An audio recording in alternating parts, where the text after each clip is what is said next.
What is going on? Welcome in the Matt Bernier Show, DRFTV, live.drf.com, livestream.com, the Daily Racing Forum's Twitter handle, at DRF Inside Post, as well as the Daily Racing Forum's Facebook page. My name is Matt Bernier. You can follow me on Twitter, at Bernier_Matt. This is the preview edition of the Matt Bernier Show. Going to take a deep dive, deep look into this weekend's Cigar Mile, the final grade one of the year in Naira in New York.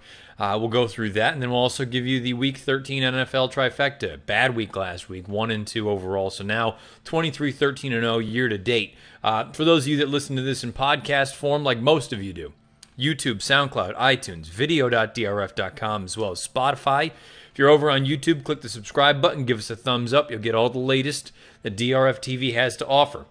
If you're over on Apple Podcasts, iTunes, wherever you get your podcasts, write us a review, give us a positive rating, greatly appreciated as always. Again, I got some pretty good feedback from when I did this little exercise with the Bob Hope a few weeks back. The holiday came upon us last weekend, so there was no preview.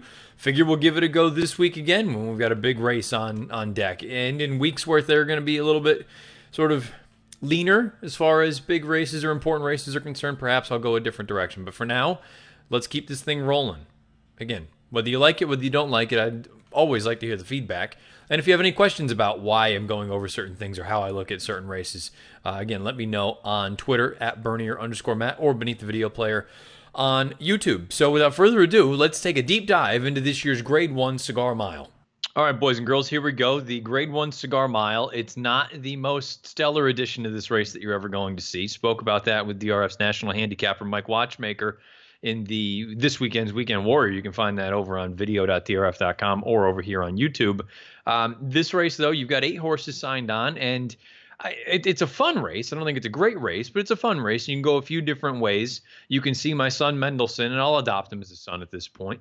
I think he has acquitted himself nicely after his little hiccup there earlier this year in the Kentucky Derby, but at the same time, I do look at him and say, you know, you got to factor a few things in here. Clearly, speed is his game. He likes to be forwardly placed. This race here in the Jockey Club Gold Cup, they just went unbelievably fast, and that's why he was unable to procure the lead. But his best gear is being forwardly placed, and it sounds like when you hear the connections talk about how they plan on things, breaking from the inside, they're going to be on a send mission. His most recent race was in this race right here. This is the Breeders' Cup Classic. And as well as he ran this day, don't get me wrong, I think he has a big chance to run well again in a spot like this.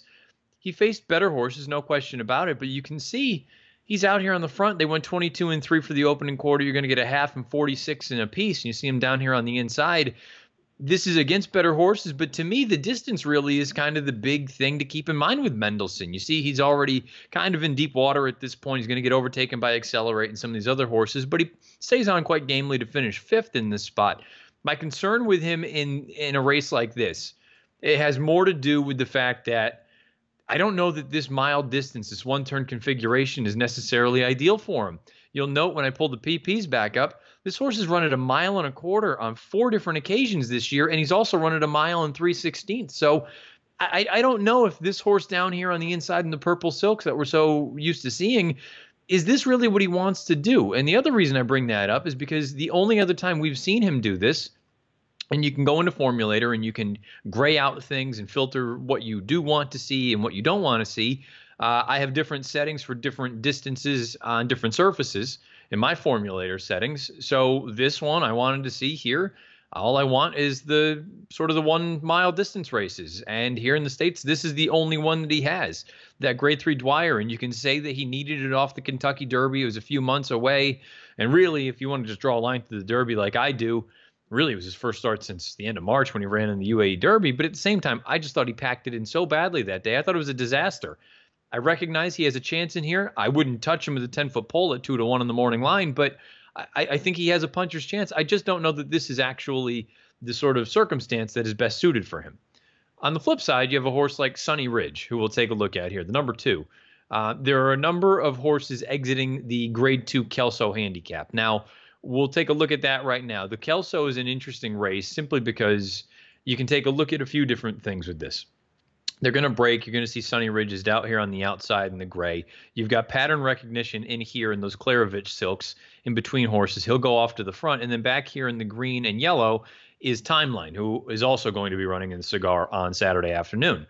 The things that you need to keep in mind about a race like this. Pattern recognition, allowed to get out there and set a relatively soft tempo in the grand scheme of things, going a 1 mile distance, particularly at the one-turn variety. You also see back here, Sunny Ridge, who broke as alertly as he did, he's been taken back to the mid-pack between horses. Sometimes not the most comfortable position, but he's a professional. He's certainly capable of handling this. And Timeline down here in the back. The reason I'm factoring these two horses in more so, and I'm going to talk about them more so than pattern recognition, this was a day at Belmont Park, and I'll pull it back up when I throw the PPs up, that the fractions were slow in this race. You see 46 and 4/5 for the half-mile call. Very, very tepid at best, I would say, for a one-turn mile. But this track was also very, very closer compromising. It was very, very speed-friendly this day. So a horse like Sunny Ridge, who's just tipped out to the outside in the clear now, and even Timeline down here saving ground, they're both up against it twofold, from the way the track was playing, favoring speed, and also from the fractions. When pattern recognition is allowed to get out there and just kind of walk the dog on the front end, those two horses are going to have a very difficult time making up any sort of ground. The fact that they get as close as they do, I think, is a feather in their cap. And again, you're going to see pattern recognition go on and finish the job with these two horses, Sunny Ridge on the outside and Timeline down on the inside, running good seconds and thirds. Sunny Ridge again, and I've color-coded it like this in my little annotation program that I have with my my tablet. Color-coded it bright red, and you can see in Timeform US, they go ahead and do that. That bright red is meaning that it was intensely speed-friendly that day, and then you see these blue pace ratings. They're indicating that, you know what, the pace was slow. So not only is a horse like Sunny Ridge or even Timeline trying to overcome a lack of pace, but they're trying to overcome the way the track is playing as a whole. And you can see down here, I have written in my formulator notes at the very end, big effort with a lack of pace. I liked everything about the effort from Sunny Ridge. 9-2, I think, is fair. You'll also note here, I've written in a couple little things. I always do this when we talk about the videos, whether it's in a preview or here in any of these sort of things. Just some little notes. The 4th and 5th place finishers, they were both next out winners with Beyers of 107 and 99. So the form of the Kelso has held up.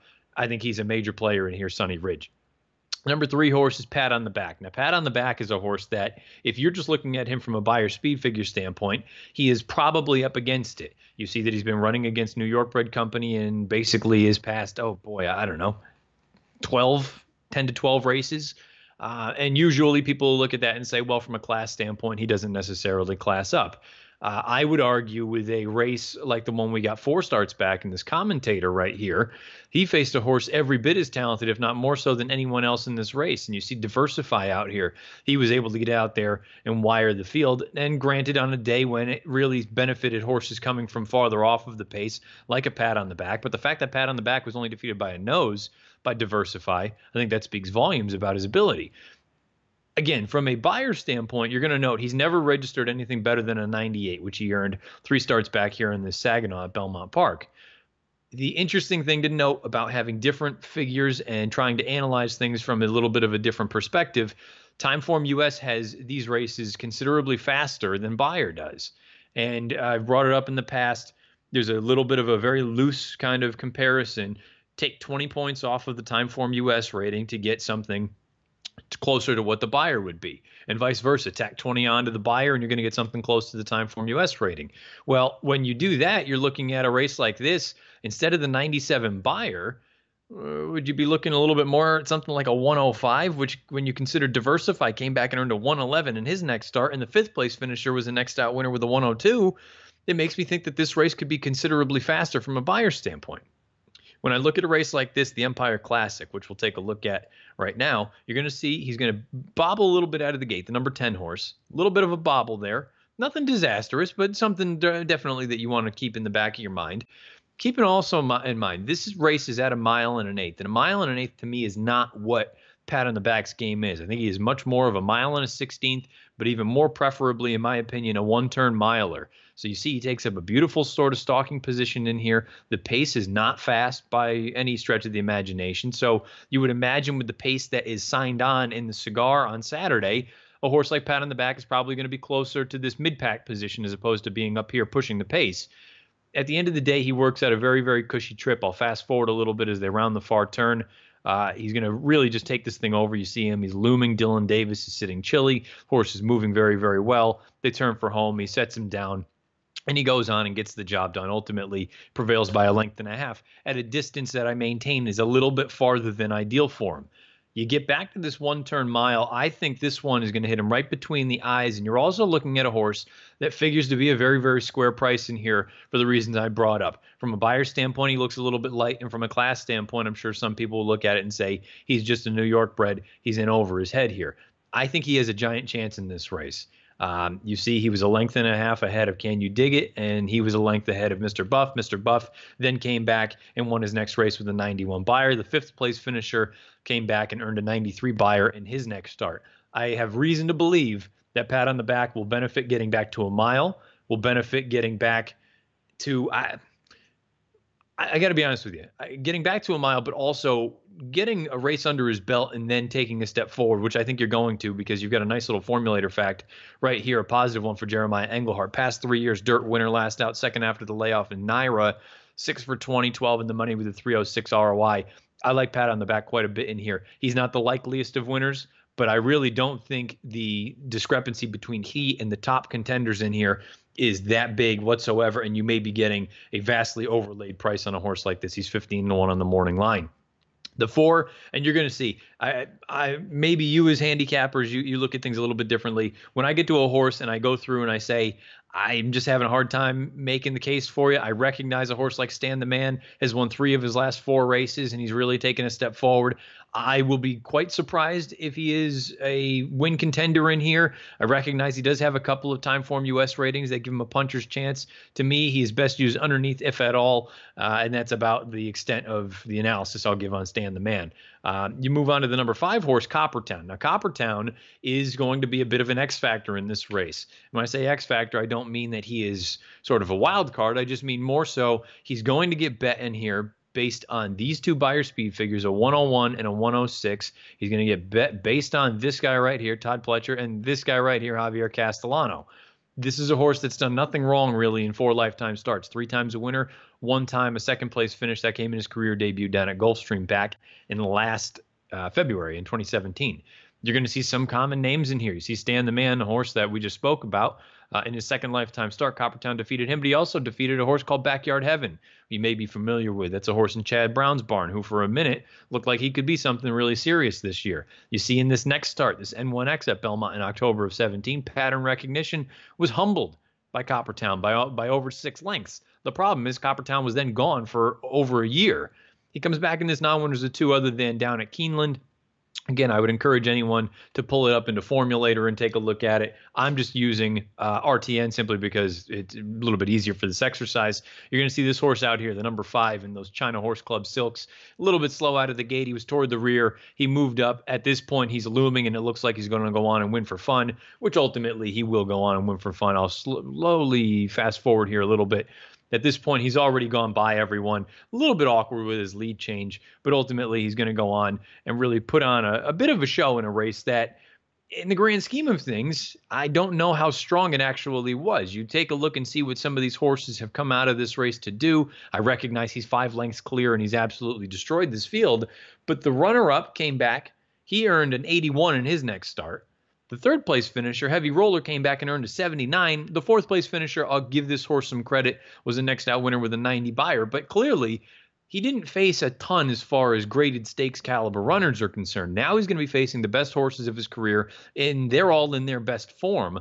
I don't think it's impossible for a horse like Coppertown to win this race, but to me, he's going to be a severe, severe underlay. He may be brilliant, but I don't want to find out that he can't class up with these. The other thing that I'm very, very fascinated by, usually, if there is a discrepancy in that sort of relationship between Timeform US ratings and buyer speed figures, it can be give or take 3 or 4. Perhaps the buyer is a little bit on the light side. Perhaps the Timeform US ratings a little bit on the light side. However it may be, usually that 20-point difference, it's I would say give or take 4 or 5. This here is a giant, giant discrepancy. Now, you see they also had blue fractions throughout this race here, the one down at Keeneland, meaning it was a relatively soft situation for a horse like Coppertown. But Timeform US gave him a raw 109 figure. Compare that to the 101 that Bayer and company gave this horse. Well, if you tack 20 points onto this one, you're looking at a 121, which is probably what he's going to need to be in that ballpark in order to win a race like this, the Cigar Mile. If you take 20 away from the 109 that Timeform US gave him, you don't have a horse that is nearly fast enough to be competitive on Saturday. That's up to you as the handicapper to decide which figure you believe a little bit more in. Coppertown, the talent is there. I think he's going to be a severe underlay. I'm throwing him out of everything. If he wins, I lose. We move on to the number 6, True Timber. Very similar to what I spoke about with Stan the Man. Look, he's got a couple races on his page that are competitive. He just got his doors blown off by No Dozing in his most recent start. That was the Bold Ruler. I suppose a minor award is certainly capable. I don't love him as far as a win contender is concerned, but he's put it this way. He's far from impossible. I think he's very improbable, but I think he's far from impossible. The number 7 horse is Timeline. We spoke about that race in the Kelso. He is an interesting horse because he has a number of figures, whether you look at it from a Beyer standpoint or from a Timeform US standpoint, that are fast enough to win in a race like this. You get John Velasquez here because Javier stays aboard Coppertown. But the interesting thing that I look at here, we already saw that trip that he had in that race in the Kelso. We already talked about the speed-friendly track that he ran on, and he tried to close into no fractions. I've colored green a name that you're going to be familiar with because we've already spoken about Sunny Ridge a few times. But what's the common denominator? Sunny Ridge, a half length ahead of Timeline.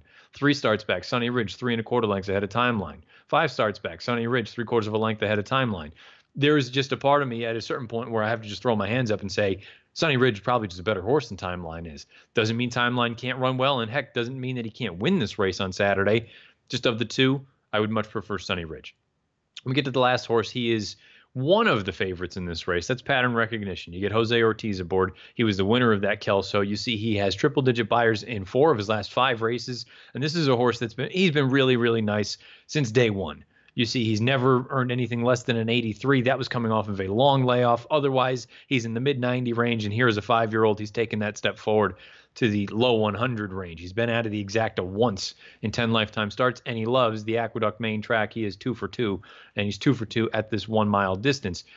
It's not so much a knock about the horse in a race like this. It's a knock about he's not going to get away with murder on the front end. He's probably dealing with better horses this time around, and we'll see what the racetrack looks like on Saturday at Aqueduct. But he had that going in his favor as well. There are so many things that went in this horse's favor in that Kelso that I just can't bank on the fact that he's going to get all those things to break his way here in the Cigar Mile on Saturday afternoon. For that reason, I am going to be trying to beat him. So that brings me back to the top, and I'll take a look at my picks right in order. I am picking the number 3 horse, Pat on the Back. He's 15-1 on the morning line. I think his realistic chances are considerably better than that. I think there's reason to believe he is better than what some of the Beyer speed figures would suggest.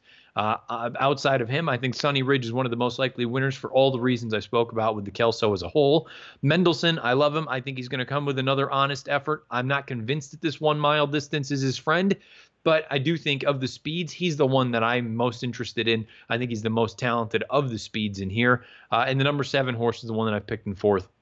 That being Timeline, again, for many of the reasons that I've already alluded to. My big ideas in here, I'm against Coppertown, and I hate to say it, but I'm against Pattern Recognition. And again, it's not a knock on the horse. It's just he had everything go his way in that most recent run, and I don't anticipate him getting all that sort of same trip here this time around. So 3-2-1-7 for me in the 9th at Aqueduct on Saturday, the Grade 1 Cigar Mile. Questions, comments, concerns, anything else, fire away at Twitter, on Twitter at Bernier_Matt, or beneath the video player on the YouTube channel. Let's dive in to the NFL Week 13 Trifecta.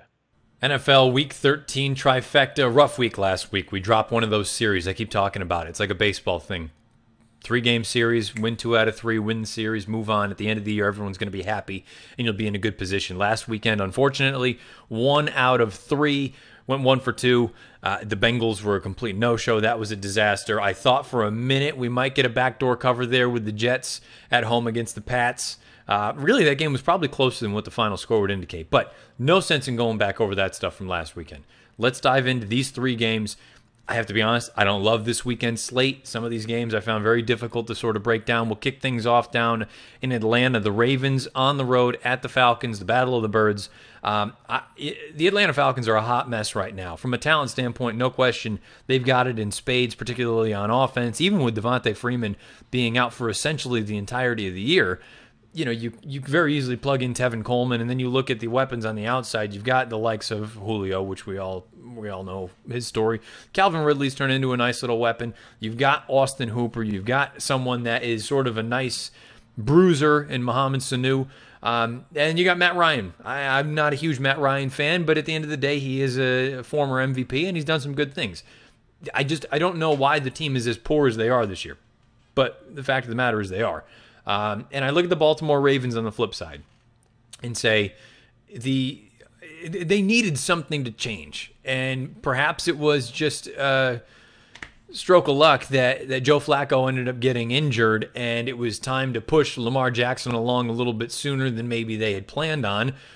Now, Lamar Jackson hasn't lit it up from a passing standpoint, but to be fair, they haven't really needed to, because his weapon or the weapon of his legs, I should say, boy, you want to talk about a game changer. He looks very much, and Michael Vick has even been one to say it, he looks very much like a Michael Vick out there, where he's able to use his legs as a weapon, and then you can kind of offset one with the other, where if you have someone, let's just say you end up using a spy as someone to kind of just stick with him, ultimately you're taking somebody out of some kind of coverage, and at that point you got to wait and see if Jackson can ultimately exploit that. I think at the end of the day, he's going to continue to improve. The Ravens are catching 1.5 points on the road. I think they also need to be winning games from a playoff standpoint, where they're not totally out of it in the AFC. The AFC is a little bit topsy-turvy.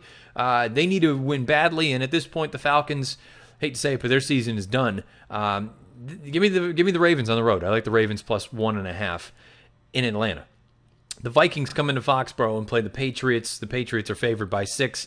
I don't think this is going to be a particularly visually impressive game. I think this is going to be an instance where time of possession is very, very critical. I was going through some numbers, and without going deep into the weeds, a lot of people up here in New England, if you live here, you are well aware of all of this sort of narrative. If you don't live in New England, there are a number of people that don't love Sony Michel because they don't feel like the talent necessarily equates to the first-round pick. You've heard that on sports talk radio up here for quite some time. I'm looking at it more so from a time of possession standpoint, where the 4 most recent games in which he's been healthy, not including the return effort for him when he came back against the Tennessee Titans and nobody for the Patriots showed up down in Tennessee. The last 4 times he has been healthy out on the field, 3 times he's eclipsed 100 yards, and once he ran for 98 yards. In 3 of those 4 games, the Patriots dominated time of possession. I feel like that is going to be the difference in a game like this. The Vikings, for one reason or another, they can't run the ball. Dalvin Cook has been banged up all year. Latavius Murray he's fine, he's serviceable, but he is no superstar. And we know about their weapons on the outside. You've got Thielen, you've got Diggs. Kyle Rudolph's been a disaster this year. I know firsthand because I've had him in both fantasy leagues, had to cut him. I just think that this is going to be one of those December games in Foxborough where it might not be visually attractive, but I think the Patriots grind it out. I think they win by at least a touchdown, probably closer to 10 points. I think it'll be relatively low scoring. I'm going to go with the Patriots at home, -6. And this is also a game that they absolutely have to win. Not that the Vikings are in a position where they can be losing games, but I think the Patriots have a lot of things going for them here on Sunday afternoon. The last game will be the LA Chargers at the Pittsburgh Steelers. The Steelers are favored by 3.5. No Melvin Gordon. That's obviously going to be a big blow to the Chargers in a spot like this. The Steelers are in a position where they absolutely have to win, because if they were to lose this game, and let's say the Patriots win the next 2, you have that big matchup looming with New England going into Pittsburgh. If there is another game separating those 2 teams, that game really loses a lot of its juice as far as the importance, the implication, because at that point, Pittsburgh would be 2 full games behind the Patriots. I think you're in an instance now where, and that's assuming the Patriots were to win on Sunday. The Steelers, I think they're going to take care of business for a few different reasons. Obviously, the Melvin Gordon piece, which we already touched on.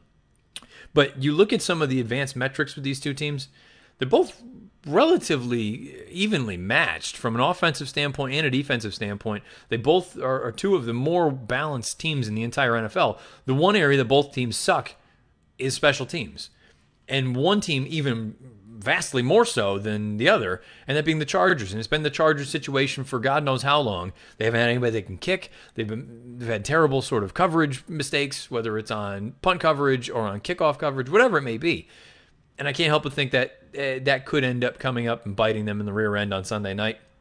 It could be a giant statement game if the Chargers go into Pittsburgh and were to pull this one off. But I just think the Steelers are going to be too much for them without Melvin Gordon. Give me the Steelers minus 3.5. So a quick recap. NFL Week 13 trifecta, 23-13-0 year to date. I'm going to go with the Ravens plus 1.5 at the Falcons, the Patriots minus 6 at home against the Vikings, and the Steelers minus 3.5 at home against the LA Chargers. Should be a good week. Again, don't love the slate of games, but sometimes you got to, when you get lemons, you got to make lemonade. Something like that. However it goes. You get the gist. If you've been listening live.drf.com, livestream.com, the Daily Racing Forms Twitter handle, at DRF Inside Post, or the Daily Racing Forms Facebook page.